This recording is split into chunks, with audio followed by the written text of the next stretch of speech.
എല്ലാവർക്കും സലു കിച്ചണിലേക്ക് സ്വാഗതം. അപ്പൊ ഇന്ന് ഞാൻ അവസാനം പറയുന്ന കാര്യം ഇന്ന് ഞാൻ വ്യത്യസ്തമായിട്ട് ആദ്യം തന്നെ പറയാൻ പോവാണ് കേട്ടോ. എന്താണെന്നോ, സബ്സ്ക്രൈബ് ചെയ്യാതെ കാണുന്ന ആരെങ്കിലും ഒക്കെ ഉണ്ടെങ്കിൽ നിങ്ങൾക്ക് നമ്മളുടെ ചാനൽ ഇഷ്ടപ്പെടാണെങ്കിൽ മാത്രം കേട്ടോ സബ്സ്ക്രൈബ് ചെയ്യാനും ആ ബെല്ലൈക്കൺ പ്രസ് ചെയ്യാനും ഒന്നും മറന്നു വരുത്. അപ്പോൾ ഒരു ഓൾ എന്നൊരു ഓപ്ഷൻ വരും, അതും കൂടി ക്ലിക്ക് ചെയ്താൽ മാത്രമേ ഞങ്ങൾ വീഡിയോസൊക്കെ പോസ്റ്റ് ചെയ്യുന്ന സമയം നിങ്ങൾക്ക് നോട്ടിഫിക്കേഷനൊക്കെ കിട്ടത്തുള്ളൂ. പിന്നെ വീഡിയോസൊക്കെ ഇഷ്ടപ്പെടുകയാണെങ്കിൽ നിങ്ങൾ നിങ്ങളുടെ ഫ്രണ്ട്സിനും കൂടി ഒന്ന് ഷെയർ ചെയ്ത് കൊടുക്കണം കേട്ടോ. നിങ്ങൾ ഒരുപാട് പേര് എൻ്റെ അടുത്ത് ചോദിക്കുന്നുണ്ട് എൻ്റെ കൈയുടെ വേദന എങ്ങനെയുണ്ടെന്നുള്ളത്. ശരിക്കും പറഞ്ഞ ഭയങ്കര വേദനയാണ് കേട്ടോ. ഒട്ടും കുറവില്ല എന്ന് തന്നെ പറയാം. ഞാൻ ട്രീറ്റ്മെന്റ് നടത്തിക്കൊണ്ടിരുന്നപ്പോഴേക്ക് എനിക്ക് നല്ല ആശ്വാസം തോന്നി കേട്ടോ. അപ്പോൾ എൻ്റെ അടുത്ത് ചോദിക്കുന്നവരടുത്തൊക്കെ ഞാൻ പറഞ്ഞു എനിക്ക് കുറവുണ്ടെന്ന് പറഞ്ഞിരുന്നു. പക്ഷേ എൻ്റെ ട്രീറ്റ്മെന്റ് കഴിഞ്ഞു കഴിഞ്ഞപ്പോഴേക്കും എനിക്ക് സഹിക്കാൻ പറ്റത്തില്ല കേട്ടോ. ഞാനിങ്ങനെ കൊണ്ട് നടക്കുന്നേ ഉള്ളൂ. പക്ഷെ നമ്മൾക്ക് വയ്യാന്നൊക്കെ വിചാരിച്ചിരുന്നു കഴിഞ്ഞാൽ പിന്നെ അതങ്ങനെ ആയിപ്പോവും. അപ്പൊ എൻ്റെ അടുത്ത് നമ്മളുടെ വ്യൂവേഴ്സിൽ തന്നെ പലരും പല സജഷൻസും പറഞ്ഞു കേട്ടോ. അപ്പൊ ഞാനിപ്പോ ഇതിപ്പോ ഏകദേശം ഒരു 3-4 മാസത്തോളം ആകുന്നുണ്ട്. അപ്പൊ അതുകൊണ്ട് തന്നെ ഞാൻ വിചാരിച്ചു ഇനിയിപ്പോ എനിക്ക് ഇനി ഫർദർ ട്രീറ്റ്മെന്റിനായിട്ടൊന്നും പോകാൻ വയ്യ, എന്തായാലും ഞാൻ തന്നെയായിട്ട് മാറ്റാം, പടച്ചവൻ അത് മാറ്റി തരട്ടെ എന്ന് ഞാൻ ഇങ്ങനെ ദുആ ചെയ്തോണ്ട് നടക്കാണ് കേട്ടോ.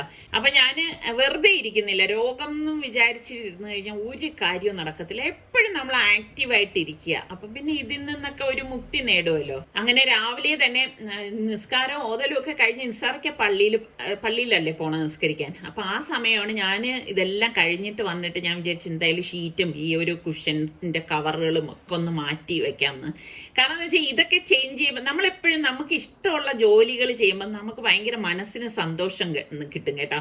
അത് നിങ്ങളൊന്ന് ശ്രദ്ധിച്ചു നോക്കൂ. അപ്പൊ ഞാനിവിടെ മക്കളുണ്ടെങ്കിലും ഇല്ലെങ്കിലും ഇങ്ങനെയൊക്കെ തന്നെയാണ് എൻ്റെ ഒരു രാവിലെ എന്ന് പറഞ്ഞു കഴിഞ്ഞാൽ കേട്ടോ. അതായത് ഒരു പ്രഭാതചര്യ എന്ന് തന്നെ പറയാം. അപ്പൊ ഞാൻ ഇങ്ങനെ എപ്പോഴും ഒന്നും ഇതുപോലെ കുഷൻ കവറൊന്നും മാറ്റത്തില്ല. ഇതുപോലെ ആഴ്ചയിൽ അല്ലെങ്കിൽ ഒരു 2 ആഴ്ച കൂടുമ്പോഴൊക്കെ ആയിരിക്കാം ഇതൊക്കെ ഒന്ന് ചേഞ്ച് ചെയ്യുന്നത്. സത്യം പറഞ്ഞാൽ ഈ കുഷൻ കവർ ചേഞ്ച് ചെയ്യുക എന്ന് പറഞ്ഞ ഒരു 1.5 പണിയാണ് കേട്ടോ. കാരണം ചിലർ എൻ്റെ അടുത്ത് ചോദിക്കും എന്തിനായിട്ടാ ഇത്രയും കുഷനൊക്കെ അതിൽ വെച്ചിരിക്കുന്നത്, അത് വൃത്തികേടല്ലേ എന്നൊക്കെ ഉള്ളത്. ഇത് കുറച്ച് വീതിയുള്ള സോഫയാണ്. അപ്പൊ നമുക്ക് ഇരിക്കുമ്പോൾ അതൊരു ഡിസ്റ്റർബ് ഒന്നും അല്ല. പിന്നെ എനിക്കാണെങ്കിൽ ഇങ്ങനെ ഈ കുഷനൊക്കെ കാണുമ്പോൾ ഒരു ഇഷ്ടമാണ് കേട്ടോ, അതാണ് കാര്യം. അപ്പൊ നിസ്സാറിക്ക പള്ളിയിൽ പോകുന്ന നേരത്ത് ഞാനിവിടെ ഗേറ്റ് തുറക്കാൻ വന്നപ്പോൾ നല്ല മണം കേട്ടോ. പക്ഷെ അപ്പോഴേക്ക് ഇങ്ങോട്ട് വരാൻ പറ്റത്തില്ല, ഇരുട്ടാണേ. അപ്പൊ ഞാൻ വരാനായിട്ട് നോക്കുമ്പോൾ നിസ്സാറിക്ക എൻ്റെ അടുത്ത് പറയണ്ട് നീ ലൈറ്റ് ഇട്ടിട്ടൊന്നും അങ്ങോട്ടേക്ക് പോരുത്, ചിലപ്പോൾ വല്ല പാമ്പൊക്കെ കാണും എന്ന് പറഞ്ഞ് എന്നെ പേടിപ്പെടുത്തും കേട്ടോ. അപ്പൊ ഞാൻ പിന്നെ ആ സമയത്ത് പിന്നെ നിസ്സാറിക്കായ ധിക്കരിച്ചിട്ട് ഞാൻ ഇങ്ങോട്ടൊന്നും വരത്തില്ല കേട്ടോ, എനിക്ക് ഭയങ്കര പേടിയാണ്. അപ്പൊ ഞാൻ എന്താ ഈ സമയത്ത് വന്നിട്ട് പൂവെല്ലാം പറിക്കുകയാണ്. എനിക്കിങ്ങനെ ഭയങ്കര ഇഷ്ടമാണ് കേട്ടോ. അതുകൊണ്ടാണ് ഞാൻ എന്നും രാവിലെ ഇതുപോലെ വന്ന് പൂക്കൾ പറിച്ചുകൊണ്ട് പോകും. ഒരുപാട് പൂവൊന്നും പറിക്കത്തില്ലേ, അത്യാവശ്യം ആ കൊച്ചു കുട്ടക്കകത്ത് നിറയ്ക്കുന്ന പൂ മാത്രമേ പറിക്കത്തുള്ളൂ. പിന്നെ എൻ്റെ അടുത്ത് പലരും ചോദിച്ചു എന്തിനായിത്ത ആ റോസ പറിക്കുന്നതെന്ന്. അത് വിരിഞ്ഞു വന്ന റോസപ്പൂവാണ് കേട്ടോ. അതുകൊണ്ടാണ് പിന്നെ ഞാൻ ഇനിയിപ്പം നിന്നാൽ അത് പൊഴിഞ്ഞു പോകത്തേ ഉള്ളൂ. അപ്പൊ പിന്നെ ഞാൻ അതും കൂടി വെക്കണം. പിന്നെ ഇതാ ഇവിടെ ഇതെല്ലാം മാറ്റി കഴിഞ്ഞപ്പോഴേക്കും കുറച്ച് ഇതുപോലെ എസൻഷ്യൽ ഓയിൽ ഒഴിച്ചു കൊടുത്തിട്ട് ഇതാ അപ്പം ഒരു മണമാണ് കേട്ടോ. വീടിന് നല്ല ഒരു ഫ്രഷ്നെസ് ഫീൽ ചെയ്യും ഇങ്ങനെയൊക്കെ ചെയ്യുമ്പോഴേക്ക്. അപ്പൊ ഇതൊക്കെ കഴിയുമ്പോഴേക്കും നിസ്സാർക്ക് ഇനിയിപ്പോ പള്ളിയിൽ നിന്ന് വരുന്ന ടൈം ആവും കേട്ടോ. അപ്പോഴാണ് ഞാൻ ചായക്ക് വെക്കാൻ പോകുന്നത്. ഈ പാത്രം കണ്ട എന്റെ പുതിയ ചായപാത്രമാണ് കേട്ടോ, എനിക്ക് ഭയങ്കര ഇഷ്ടപ്പെട്ടു. അപ്പൊ ഇത് വാങ്ങിക്കുന്ന സമയത്ത് എനിക്ക് തോന്നി ഇതിന്റെ ഹാൻഡിൽ എന്താ ഇങ്ങനെ ഇരിക്കണതെന്ന് തോന്നിയിരുന്നേ. ഗ്യാസിൽ വെച്ചപ്പോഴാണ് എനിക്ക് ആ ട്രിക്ക് മനസ്സിലായത്. ഈ ഹാൻഡിൽ ഇങ്ങനെ നിൽക്കുന്നത് എന്താണെന്നറിയോ, ചൂട് തട്ടാതിരിക്കാൻ വേണ്ടിയിട്ട്. അപ്പൊ സ്റ്റീല് തന്നെ അല്ലേ. എൻ്റെ മറ്റേ ചായപാത്രത്തിന്റെ പിടി കുറച്ച് ലൂസായിക്കൊണ്ടിരിക്കുന്നു, എത്ര മുറിക്കാലും ലൂസാണ്. അപ്പൊ പിന്നെ ഞാൻ മാറ്റിയിട്ട് ഇതാക്കുമ്പോൾ തിളച്ച് കളയുന്നുമില്ല. നല്ല സൗകര്യമായിട്ട് എനിക്ക് ഒരു 4 ഗ്ലാസ്സിൽ കൂടുതൽ വെക്കാൻ പറ്റുന്നുണ്ട് കേട്ടോ. അപ്പം ഇനിയിപ്പം എന്താ വെച്ചാല് ചായയൊക്കെ ഇട്ട് ഇതാ നല്ല അടിച്ച ചായ. ഞാൻ എപ്പോഴും പറയും നമുക്ക് എനിക്ക് കേട്ടോ ചായ കുടിക്കണമെങ്കിൽ നല്ല കടുപ്പത്തിൽ നല്ല അടിച്ച ചായ തന്നെ വേണം കേട്ടോ. എവിടെ ചെന്നാലും ഞാൻ പറയും കേട്ടോ എനിക്ക് ചായ എടുക്കുകയാണെങ്കിൽ ഇങ്ങനെ. പക്ഷെ ഇപ്പോൾ ഉള്ള ഒരു ഗുണം എന്താണെന്ന് വെച്ചാൽ എവിടെയെങ്കിലും ചെല്ലുമ്പോൾ എനിക്ക് പറയേണ്ട അവസ്ഥയില്ല കേട്ടോ. എൻ്റെ ഇഷ്ടങ്ങളൊക്കെ പലർക്കും അറിയാം. അപ്പൊ താ നിസ്സാറിക്ക വന്നു, നിസ്സാറിക്കയുടെ ചായ താ ഞാൻ കൊണ്ടുവന്ന് കൊടുക്കാണ്. പക്ഷെ ഈ സമയത്ത് ചിലപ്പോൾ നമ്മൾ ഒരുമിച്ചിരുന്ന് എന്തെങ്കിലുമൊക്കെ കാര്യങ്ങൾ സംസാരിക്കും. ചില സമയം ദാ ഇങ്ങനെയാണ് കേട്ടോ, ഞാൻ വെളിയിലേക്ക് പോകും. നിസ്സാറിക്ക പേപ്പർ വായിച്ചുകൊണ്ടിരിക്കുകയാണെങ്കിൽ പിന്നെ ഞാൻ ഡിസ്റ്റർബ് ചെയ്യാനൊന്നും പോകത്തില്ല കേട്ടോ. ആ സമയത്ത് ഞാൻ പേപ്പർ വായിക്കുന്ന സമയത്ത് ഞാൻ വർത്തമാനം പറയാൻ പോയാൽ നിസ്സാറിക്കക്ക് ചിലപ്പോൾ ദേഷ്യം വരും. അപ്പൊ ഞാൻ ഇവിടെ വന്നിരുന്ന് ഈ ഊഞ്ഞാലിൽ ഇങ്ങനെ ആടി ചുറ്റുമുള്ള കാഴ്ചകളൊക്കെ കണ്ട്. എപ്പോഴും നിങ്ങൾ ശ്രദ്ധിച്ചു നോക്കിക്കോ, നിങ്ങൾക്ക് വേണ്ടിയിട്ടും ജീവിക്കണം. അല്ലാതെ നമ്മൾ ഭർത്താവ്, മക്കള്, കുടുംബം മാത്രം നോക്കരുത്, നമ്മളുടെ മനസ്സിനെ നമ്മൾ സന്തോഷപ്പെടുത്താൻ ശ്രമിക്കണം കേട്ടോ. കുറച്ചു നേരം നമുക്ക് വേണ്ടിയിട്ട് മാറ്റി വയ്ക്കുന്നത് കൊണ്ട് ഒരു ദൂഷ്യവും ആർക്കും വരാൻ പോകുന്നില്ല. ഇപ്പൊ പലർക്കും തോന്നും ഇത്താക്ക് വെറുതെ ഇരിക്കുന്നത് കൊണ്ടാണ് ഇങ്ങനെയൊക്കെ സമയം കിട്ടുന്നത്. ഇല്ല, എന്റെ മക്കളും സ്കൂളിൽ പോയിരുന്ന ഒരു കാലഘട്ടമൊക്കെ ഉണ്ടായിരുന്നു കേട്ടോ. ആ സമയത്ത് ഞാൻ ഇങ്ങനെയൊക്കെ തന്നെയായിരുന്നു. നിങ്ങൾ എന്റെ പഴയ വ്ളോഗൊക്കെ നോക്കിക്കഴിഞ്ഞാൽ നിങ്ങൾക്ക് എന്നെ കുറിച്ച് മനസ്സിലാവും, പുതിയ ആൾക്കാർക്കാണ് കേട്ടോ. അപ്പൊ ഞാൻ വിളിച്ചു എന്റെ കൈക്കൊക്കെ ഒരു ഉറപ്പ് കിട്ടണമെങ്കിൽ എനിക്കൊന്ന് മസിൽസിന്റെ പ്രശ്നമാണെന്ന് തോന്നുന്നു. നമ്മൾ കണ്ടിട്ടില്ലേ പഴയ ആൾക്കാരൊക്കെ ആണെങ്കിൽ എന്തെല്ലാം ഹാർഡ് വർക്ക് ചെയ്യും, മുറ്റോടിക്കും, പിന്നെ അതുപോലെ അമ്മിക്കല്ലിൽ അരയ്ക്കും, നെല്ല് കുത്തും. നമ്മളൊക്കെ ഏജിലുള്ള ആൾക്കാരൊക്കെ ഇതൊക്കെ ചെയ്യേണ്ട ആവശ്യങ്ങൾ വരുന്നില്ല. അപ്പൊ പിന്നെ അതുപോലെ കിണറിൽ നിന്ന് വെള്ളം കോരുക, അതൊക്കെ കൈക്ക് നല്ല എക്സസൈസ് കിട്ടുന്ന കാര്യങ്ങളാണ്. ഇതൊക്കെ തന്നെയാണ് ഫിസിയോതെറാപ്പിയിലും പലതും ചെയ്യിക്കുന്നത്. അപ്പൊ ഞാൻ വിചാരിച്ചു ശരി എന്നാ മുറ്റമൊക്കെ അടിക്കാം. അപ്പം കൈവേദന എന്നും പറഞ്ഞ് അങ്ങനെ മാറി നിന്നിട്ടൊന്നും ഒരു കാര്യവും ഇല്ലല്ലോ. അപ്പൊ എന്നാൽ കഴിയുന്ന രീതിയിൽ എന്റെ കൈക്ക് ഞാൻ ഈ ഒരു രീതിയിൽ ചെയ്തു നോക്കാം, പടച്ചവൻ എന്തെങ്കിലുമൊക്കെ ഷിഫാക്കി തരും എന്നുള്ള ഉറച്ച വിശ്വാസത്തിലാണ് ഞാൻ ഇങ്ങനെയുള്ള കാര്യങ്ങളൊക്കെ ചെയ്ത് എന്റെ വേദനയെ ഞാൻ മറക്കുന്നത്. ഇനി ചെടിക്ക് കുറച്ച് വെള്ളമൊക്കെ ഒഴിക്കണം കേട്ടോ. ഇതൊക്കെ കഴിഞ്ഞിട്ട് വേണം ചെടിക്ക് വെള്ളം ഒഴിക്കാനായിട്ട് പോകാനായിട്ട്. അപ്പൊ ഞാൻ പൂവറിക്കാൻ ചെന്നപ്പോൾ തന്നെ ഞാൻ നോക്കുമ്പോഴേക്കും എനിക്ക് തോന്നി ആ ചെടികൾ ഇങ്ങനെ ദാഹിച്ച് വലഞ്ഞ് നിൽക്കുന്നതായിട്ട്. ചിലപ്പോൾ എനിക്ക് ഇങ്ങനെയൊക്കെ ഫീൽ ചെയ്യും കേട്ടോ. അപ്പൊ ഞാൻ വിചാരിച്ചു ആ ചെടിയൊക്കെ വെള്ളം കൊടുത്ത ശേഷം ബാക്കിയുള്ള കാര്യങ്ങളൊക്കെ ചെയ്യാന്ന്. ഇങ്ങനെയൊക്കെ ചെയ്യുമ്പോൾ ഭയങ്കര മനസ്സിന് സന്തോഷമാണ് കേട്ടോ. ഇനി ഒരു കാര്യം കൂടി എനിക്ക് ചെയ്യാനുണ്ട് കേട്ടോ. ഞാൻ ഇങ്ങനെയാണ് മനസ്സിലെ ചിട്ടപ്പെടുത്തി വെക്കും എന്തൊക്കെ ചെയ്യണ്ട എന്നൊക്കെ ഉള്ള കാര്യം. അപ്പൊ ഞാൻ ഈ ചെടിക്ക് വേണ്ടിയിട്ട് അങ്ങോട്ടും ഇങ്ങോട്ടും അതുപോലെ മുറ്റോടിക്കാനൊക്കെ വന്നപ്പോഴേക്കും ഞാൻ ഇങ്ങനെ നോക്കി വെച്ചിരിക്കുകയായിരുന്നു ആ ചെയ്യേണ്ട കാര്യം എന്താണെന്നുള്ളത്. അപ്പൊ എനിക്ക് വേണ്ടിയിട്ട് നിസാറിക്ക ഇവിടെ ഈ ബൈക്ക് ഉണ്ടല്ലോ അത് ശരിയാക്കി വെച്ചിരുന്നതാണ് കേട്ടോ. ശരിയാക്കി അത് പഞ്ചറായിരുന്നു. അപ്പൊ ആ പഞ്ചറൊക്കെ ചെന്ന് ഒട്ടിച്ചു എല്ലാം ബൈക്ക് സർവീസ് ചെയ്ത് എനിക്ക് വേണ്ടിയിട്ട് മാത്രം കൊണ്ടുവന്ന് ഇവിടെ വെച്ചു. പക്ഷെ എനിക്ക് ആ ബൈക്ക് ഒരു ദിവസം പോലും ഓടിക്കാൻ പറ്റിയില്ല. കാരണം അപ്പോഴേക്ക് എനിക്ക് കൈവേദന വന്നു. അങ്ങനെ ബൈക്ക് എടുത്തില്ലായിരുന്നു. അപ്പൊ ഇപ്പം ഞാൻ വിചാരിച്ചു എനിക്ക് ബൈക്ക് കണ്ടപ്പോഴേക്ക് ഭയങ്കര കൊതി കേട്ടോ. അപ്പൊ ഞാനിങ്ങനെ ബൈക്ക് എടുക്കുമ്പോൾ നിസാർക്ക് അവിടെ നിന്ന് പറയുന്നുണ്ട്, സമീ നിനക്ക് കൈവേദന ഉള്ളതാണ്, അപ്പൊ എനിക്ക് വേദന കൂടുമെന്ന് പറഞ്ഞു. ഞാൻ പറഞ്ഞു ഇല്ല, ജസ്റ്റ് ഞാനൊന്ന് 2 റൗണ്ട് ഒന്ന് ഓടിച്ചിട്ട് വരട്ടെ എന്ന് പറഞ്ഞു. അപ്പൊ നിസാർക്ക് പറഞ്ഞ് 2 മതി എന്ന് പറഞ്ഞാണ് എന്നെ വിടുന്നത് കേട്ടാ. എനിക്ക് എന്തോ ഭയങ്കര ഒരു ഇഷ്ടമാണ് ഇങ്ങനെ ഈ ബൈക്കിൽ ഓടിച്ചു പോവുക എന്ന് പറയുന്നത്. അപ്പൊ ഞാൻ എങ്ങനെയാന്ന് വെച്ചാൽ ഇവിടെ നിന്ന് നേരെ നമ്മളുടെ ഇന്ദിരാനഗറിലേക്ക് പോകും. അവിടെ 2 റൗണ്ട്, അവിടെ കുറച്ച് ഏരിയ കൂടുതലുണ്ട് കേട്ടാ. അവിടെ ഒക്കെ കറങ്ങിയിട്ടാണ് തിരിച്ചു വരുന്നത്. അപ്പൊ ഇത് കാണുമ്പം ചിലരൊക്കെ ചോദിക്കും, നിങ്ങൾക്ക് ഈ പ്രായത്തിൽ ഇതിന്റെയൊക്കെ ആവശ്യമുണ്ടോ എന്ന് ചോദിക്കുന്ന ആൾക്കാരുണ്ട്. അപ്പൊ എനിക്ക് പറയാനുള്ളത് ഒന്നേ ഉള്ളൂ, പ്രായമൊക്കെ വെറും നമ്പറുകൾ മാത്രമാണ്. നമ്മളുടെ മനസ്സിന്റെ ഉറപ്പാണ് നമ്മൾ നോക്കേണ്ടത്. മറ്റുള്ളവർ എന്തോ പറയട്ടെ, നമുക്ക് സന്തോഷമാണെങ്കിൽ നമ്മൾ അത് ചെയ്യുക. പിന്നെ ഇതിൽ മറ്റൊരു കാര്യം കൂടി ഉണ്ട് കേട്ടാ, വീട്ടുകാരുടെ സപ്പോർട്ടും കൂടി വേണം. ഇത് പറഞ്ഞെന്നും പറഞ്ഞുകൊണ്ട് നിങ്ങളുടെ ഭർത്താവിന്റെ സമ്മതം ഇല്ലാതെ നിങ്ങൾ വണ്ടി എടുത്ത് പോയിട്ട് പിന്നെ എന്നെ ചെയ്തെന്നും പറയരുതേ. കാരണം ഇവിടെ നിസാറിക്കൊക്കെ അതൊരു പ്രശ്നമില്ല. അപ്പൊ നിസാറിക്ക പറഞ്ഞതുപോലെ തന്നെ ഞാൻ 2 റൗണ്ട് കറങ്ങിയിട്ട് ഇതാ ഇവിടെ കൊണ്ടുവന്ന് വെച്ചു. അപ്പൊ ഞാൻ നിസാറിക്ക് എടുത്ത് പറഞ്ഞു, സത്യം പറഞ്ഞാൽ എനിക്ക് വന്നിട്ട് അങ്ങോട്ട് മതി വരുന്നില്ല കേട്ടോ. അതിങ്ങനെ ഓടിക്കണം എന്നുള്ള ഒരു ആവേശമാണ്. എൻ്റെ ഒരു വലിയ ഡ്രീമാണ് ഒരു ബുള്ളറ്റ് സ്വന്തമാക്കുക എന്നുള്ളത്.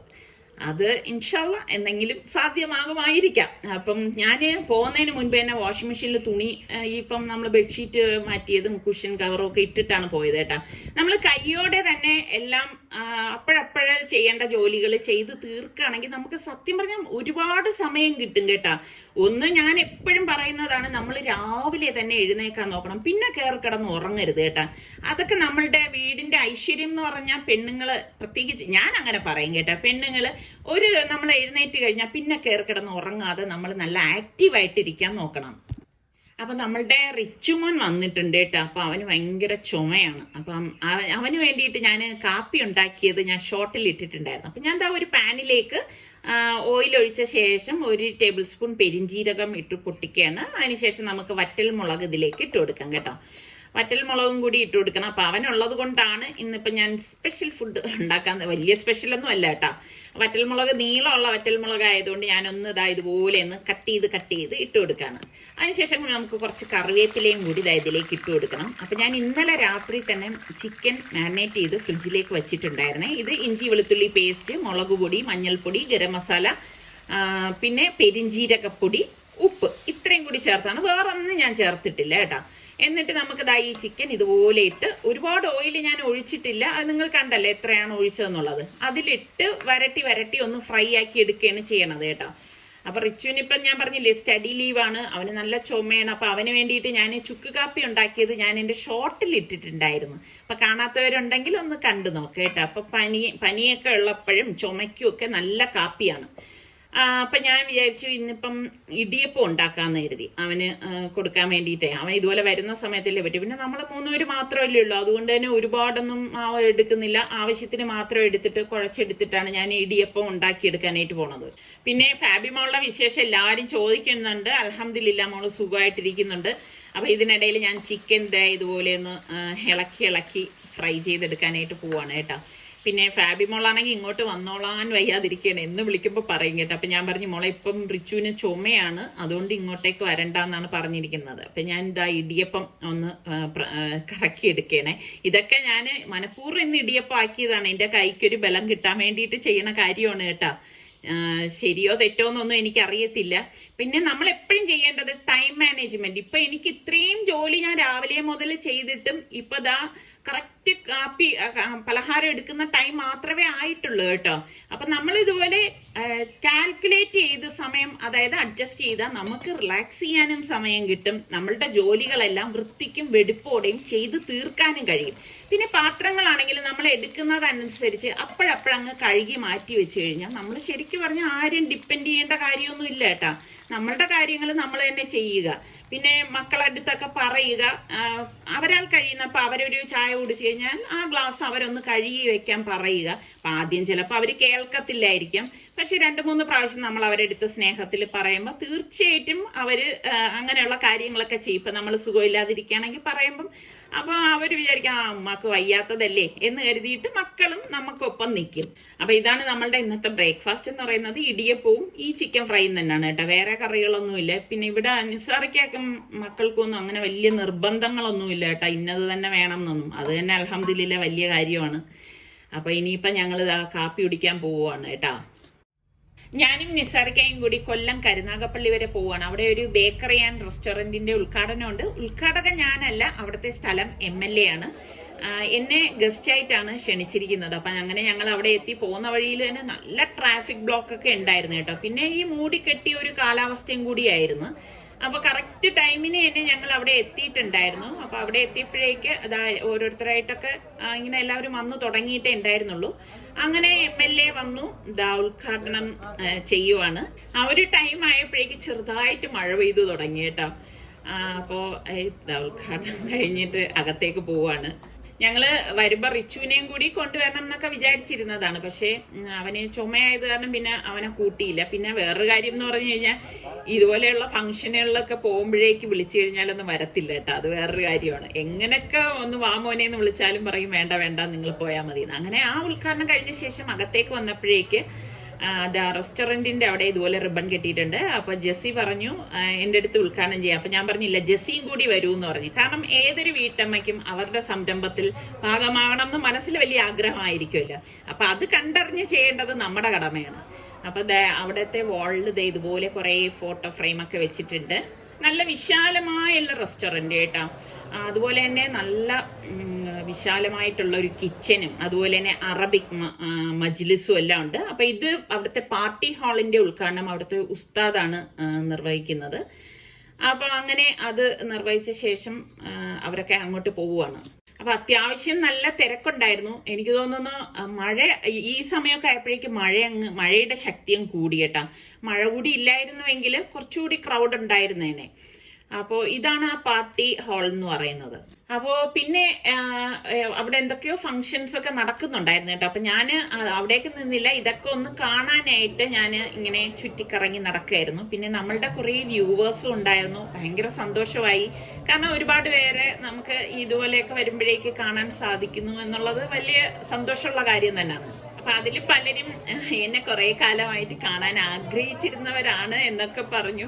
ഇതൊക്കെ കേൾക്കുമ്പോൾ സത്യം ഭയങ്കര സന്തോഷമാണ് കേട്ടാ. കാരണം നമ്മൾ അവിടെ ചെല്ലുമ്പോൾ എനിക്ക് ഏറ്റവും സന്തോഷം തോന്നുന്നത് അവിടെ നിന്നല്ലേ എവിടെ ചെന്ന് കഴിഞ്ഞാലും എല്ലാവരും നമ്മളുടെ മക്കളെ ഫാബി മോളെയും സലൂനെയും സുലൂനെയും റിച്ചുവിനെയും അവരുടെ വിശേഷങ്ങളും ഒക്കെ ചോദിക്കുമ്പം ശരിക്ക് അവർ നമ്മളുടെ കുടുംബത്തിൽ ഉള്ള അംഗങ്ങളെ പോലെ തന്നെയാണ് എനിക്ക് ഫീൽ ചെയ്യുന്നത്. ഞാൻ അവരെ നിങ്ങൾ ആരെയും അന്യരായിട്ട് കണ്ടിട്ടേ ഇല്ല. എനിക്ക് അത്ര സന്തോഷമാണ്. ഈ സംഭവം ഇവിടൊക്കെ ഇത് നടക്കുമ്പോഴേക്ക് മഴയുടെ ശക്തി അങ്ങ് പ്രാപിച്ചിട്ടും ഭയങ്കര മഴ എന്ന് പറഞ്ഞാൽ ഭയങ്കര മഴ. അപ്പൊ ഞാനിങ്ങനെ എന്റെ മനസ്സിൽ ഓടുന്നതെന്ന് പറഞ്ഞു കഴിഞ്ഞാൽ റബ്ബേ ഇനി നിസ്സാറിക്കല്ലേ അങ്ങോട്ടേക്ക് ഡ്രൈവ് ചെയ്ത് പോകേണ്ടത്. കാരണം ഇത്ര മഴയൊക്കെ വരുമ്പോഴേക്ക് തിരിച്ചു പോകാന്ന് പറഞ്ഞാൽ ഭയങ്കര ദുർഘടമായിട്ടുള്ള ഒരു അവസ്ഥ തന്നെ ആയിരിക്കും. ഒന്നാമത് റോഡ് പണി നടക്കുന്നത് കൊണ്ടേ ശരിക്കും. അതുപോലെ ഇനി അങ്ങോട്ടേ ഈ പറഞ്ഞ മാതിരി എങ്ങനെ അങ്ങോട്ടേക്ക് പോകും എന്നൊക്കെ ഉള്ള ചിന്തകളാണ് എന്നെ അലട്ടുന്നത്. അവരെന്നെ ആശംസാ പ്രസംഗത്തിന് വേണ്ടിയിട്ട് സ്റ്റേജിലേക്ക് ക്ഷണിച്ചോണ്ട് പോവായിരുന്നു.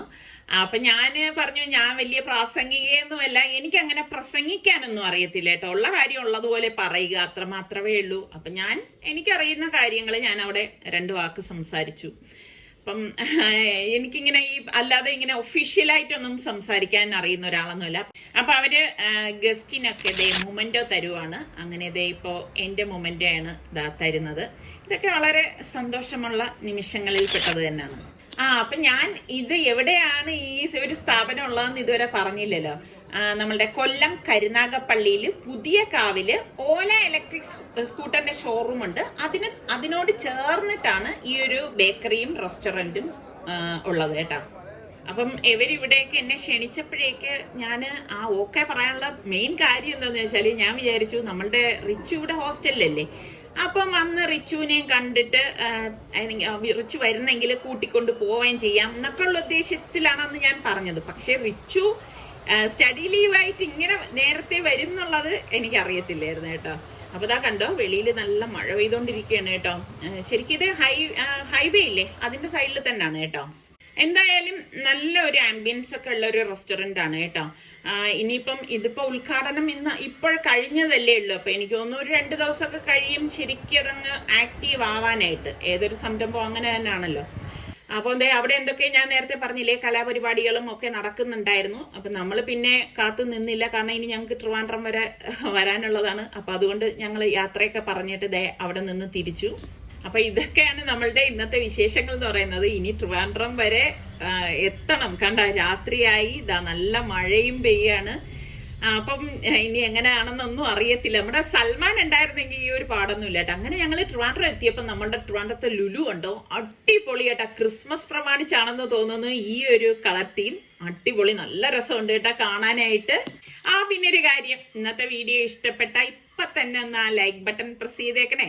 അപ്പൊ നമുക്ക് പുതിയ വീഡിയോയുമായി വീണ്ടും കാണാം. അതുവരയ്ക്കും എല്ലാവർക്കും ബൈ.